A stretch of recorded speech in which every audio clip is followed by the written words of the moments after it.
মুভির শুরুতে আমাদের 1970 সালে মিউজিয়াম বা জাদুঘর দেখানো হয়। তখন আমরা সেখানে নোহারা ফ্যামিলিকে দেখতে পাই। তখন মিসি বলতে শুরু করে যে এই ওয়ার্ল্ড ফেয়ারটা 1970 সালে শুরু হয়েছিল আর এখানে পৃথিবীর প্রতিটা জিনিসই স্টোর করা আছে। এমনকি 1970 সালে ফরেনারদের আসাও এখানে অনেক রেয়ার ছিল, তাই ধনী ব্যক্তিরা ফরেনারদের সাথে ছবি তুলতো।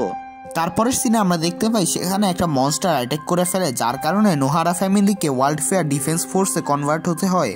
তখন সেখানে হিরোশিও এসে পড়ে নিজের ফাইটার প্লেনে বসে, আর সে তার ফাইটার প্লেনে করে সেই মনস্টারটার উপর গুলি চালায়। কিন্তু এতে সেই মনস্টারটার কিছুই হয় না, আর সে ওয়ার্ল্ড ফেয়ারের উপর আগুন মারতে শুরু করে।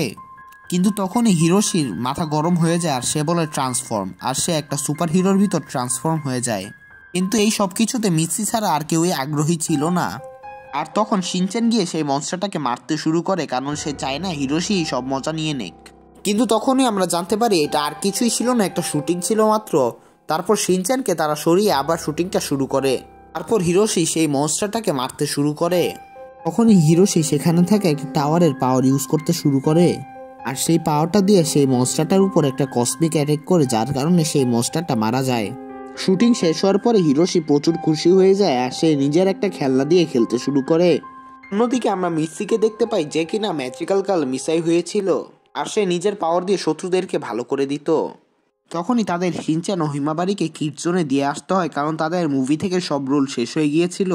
কিন্তু তখনই শিনচেন তার সব বন্ধুদেরকে দেখতে পায় আর তাদের সাথে সে খেলতে শুরু করে।